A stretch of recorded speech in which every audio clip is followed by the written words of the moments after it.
पिताओं से मेरा कहना है, एक बेटा ऐसा जन्म दो जो जन्म के समय तो वो तुम्हारी वंदना करे और बड़ा होने के बाद पिता बेटे की वंदना करे, यानी वो मुनि बन जाए। वे पिता धन्य हैं जिन्होंने अपने बेटे को मुनि अवस्था में आंखों से देखा। वे पिता धन्य हैं जिन्होंने अपने बेटे को जगत पूज पंच परमेष्टि पद पर देखा। वे पिता महान हैं जो अपने बेटे के ही चरण धो करके गंधोदक लगाते हैं मुनि बनने के बाद। वे पिता महान पुण्य से होते हैं जो अपने बेटे की हुई पूजा करते हैं मुनि बनने के बाद। वे माताएं धन्य हो जाती हैं जिनकी खुद की बिटिया आरिका बन जाती है।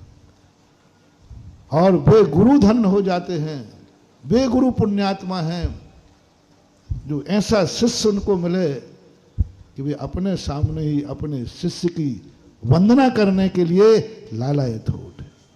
मात्र अभी तक पूज्यवर ज्ञान सागर महाराज का जो मैं पुण्य देखता हूँ, ज्ञान सागर महाराज की जो विधा स्थिति देखता हूँ, गजब। कैसा शिष्य पैदा किया, कैसा शिष्य संस्कार दिया, उसकी वंदना करने का स्वयं मन हो गया। अपने सामने उच्चासन पर बैठाल दिया, स्वयं नीचे आसन पर बैठ गए। ये ज्ञान सागर का दुर्भाग्य नहीं। गुणों के कारण बेटे को ऊपर बैठना पड़े, बाप नीचे बैठे, ये दुर्भाग्य नहीं है, ये जन्म जन्म का सौभाग्य है कि बाप नीचे बैठ रहा है और बेटा, ये दुर्भाग्य नहीं, ये बहुत पुण्य गुणों के कारण। ये ज्ञान सागर महाराज का दुर्भाग्य नहीं था, सौभाग्य था कि शिष्य ऊंचा आसन पर बैठा और ज्ञान सागर गुरु नीचे आसन पर बैठे। ये घटना मात्र अकेले एक ही आचार्य आज तक की तारीख में, मुख्य आचार्यों में, मुख्य परंपरा जहाँ तक मुझे मान है, साइड में को हो तो उसको और जोड़ देना, साइड में किसी ने किया हो तो यह प्रशंसा उसके लिए भी है। लेकिन ज्ञान सागर का मुझे मालूम है कि उन्होंने ये कार्य किया। अन्यथा लोग आचार्य पद छोड़ देते हैं, किसी को देते नहीं। जब कोई आचार्य पद किसी को दिए बिना चला जाए तो या तो उसकी आकस्मिक मृत्यु हो गई, उनको पता ही नहीं चल पाया, और या फिर अपने शिष्यों में किसी को योग्य नहीं समझता कि मेरे संग में कोई इतना बड़ा शिष्य योग्य नहीं है जिसकी मैं वंदना करूं। वो आचार्य अपना आचार्य पद कभी अपने सामने नहीं देता, घोषणा भी नहीं करता, आकस्मिक चला जाता, छोड़ के चला जाता है, छोड़ देते हैं।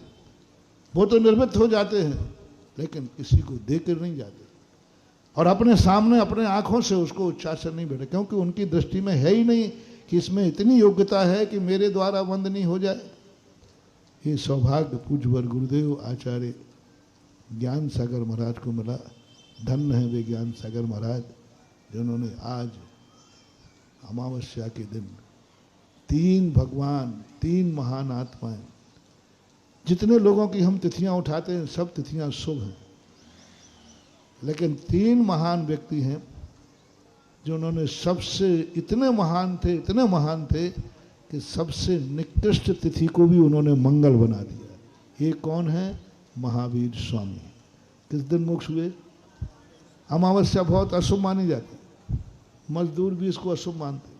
और एक और भगवान हुए जिनको अमावस्या के दिन हुआ है, सुपार्श्वनाथ है कोई भगवान है। दो भगवानों का अमावस्या मिलती है। और एक तीसरे नंबर में पूज्यवर ज्ञान सागर महाराज हुए जिन्होंने निर्माण की तिथि वह चुनी जो महावीर स्वामी ने चुनी थी, अमावस्या। आज जेठ बदी अमावस्या के दिन। अमावस्या के दिन तो काम बिगड़ते हैं, लेकिन कुछ पुण्यात्मा लोग होते हैं जिनको अमावस्या भी उनके काम बना देती है। अमावस्या के दिन उन्होंने समाधि ली, और ऐसी समाधि आदर्श 6 महीने पहले से सब कुछ सेटल्ड। 22 नवंबर 1972 को मक्सर कृष्णा दोज को उन्होंने अपना सब निर्मित होकर के समाधि धारण कर ली। अब 22 नवंबर से 1 जून लगा लीजिए, कितने महीना हो गए? 22 नवंबर से दिसंबर, अक्टूबर, नवंबर, दिसंबर, अक्टूबर, जनवरी, फरवरी, मार्च, अप्रैल, मई, जून, 6 महीने हो गए ना। 6 महीने की उत्कृष्ट समाधि कहलाती है। 6 महीने के समाधि का एक बहुत आदर्श माना गया शास्त्रों में। 6 महीने का समाधि मरण क्रम से त्याग करते हुए राजस्थान के नसीराबाद, अजमेर जिले के नसीराबाद ग्राम में, कस्बे में उन्होंने आज दोपहर 11 बजे लगभग अंतिम श्वास ली। 3 दिन पहले ही उन्होंने अन्न जल सब छोड़ दिया। 6 महीने पहले ही अपने बुद्धिपूर्वक समस्त उपाधियां छोड़ दी, आचार्य पद छोड़ दिया और 6 महीने तक निरंतर समाधि करके धन्य है। ऐसे आचार्य गुरु हमारे आदर्श हैं और हमें सौभाग्य है हम ऐसे गुरु परंपरा का वंशज हो।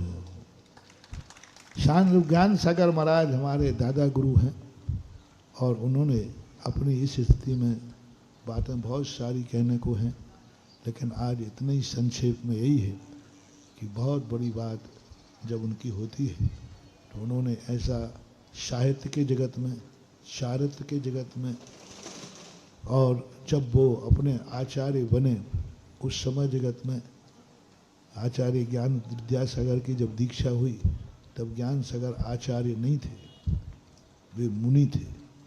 मुनि अवस्था में ही उन्होंने दीक्षा दी थी विद्याधर को, मुनि अवस्था में। और जब उन्होंने आचार्य पद लिया, मुनि अवस्था में दीक्षा दे दी थी, तो अब आचार्य बनने की क्या जरूरत थी? जब दीक्षा तुमने दे ही दी और दीक्षा दे रहे हो, नहीं, उन्होंने आचार्य अपने लिए नहीं बने, वो अपने शिष्य विद्यासागर को वंदना करने के लिए, अपने विद्यासागर को उच्चासन पर बैठाने के लिए स्वयं आचार्य बने और थोड़े से दिन आचार्य पद पर रहे और जाकर के शिष्य को दे दिया। ये आदर्श ज्ञान सागर की आदर्श था। ये परम पूज्य आचार्य शिव सागर महाराज के प्रथम शिष्य थे और उन्होंने बहुत वर्षों तक इस प्रकार की साधना की और आज इसलिए पूजनीय है, आज उनका इसलिए महोत्सव है क्योंकि उनके उपकार बहुत, वो आदर्श बने हमारे लिए। यदि वो चुपचाप अपना कल्याण कर लेते तो वंदनीय थे, लेकिन आज वह आदर्श बने। समाधि करना है तो कैसी करना, मुनिचर्या पालन करना है तो कैसी करना, अंत में अपना आचार्य पद छोड़ना है तो कैसे छोड़ना, इसके लिए यदि कोई दुनिया में आदर्श बनावे तो मेरा कहना है वो पूज्य देव ज्ञान सागर महाराज को आदर्श बनावे कि आचार्य पद कैसे छोड़ा जाता है, कैसे शिष्य को आचार्य दिया जाता है। इसका यदि कोई प्रमाण आदर्श माने तो वो पूज्यवर ज्ञान सागर महाराज को माने। संलेखना कैसे ली जाती है, समाधि कैसे ली जाती है, इसमें यदि कोई आदर्श बनावे तो महाकवि आचार्य ज्ञान सागर को माना। वे हर तरफ से, जहाँ यदि कोई ज्ञान है तो साहित्य लेखनी पर कोई आदर्श माने तो ज्ञान सागर महाराज को आदर्श माने। तो जो व्यक्ति महान आत्मा है, जगत के लिए आदर्श बन जाती हैं, वे पूजनीय हो जाती हैं, वे महोत्सव के योग हो जाते हैं, वह सारे लोगों के लिए स्मरणीय हो जाते हैं। पूज्य ज्ञान सागर महाराज को स्मरण करता हुआ वो मेरे आदर्श बने और वही आदर्शताएं मेरे जीवन में फलीभूत हों, उसी प्रकार अपने जीवन को ढालने का प्रयास करें। इसी भावना के साथ हम सब उस समाधि को प्राप्त हों, यही भावना महावीर भगवान है की। बोली संत श्रोमणी आचार्य गुरुदेव श्री विद्यासागर जी महाराज की, समस्त पूज्य गुरुदेव श्री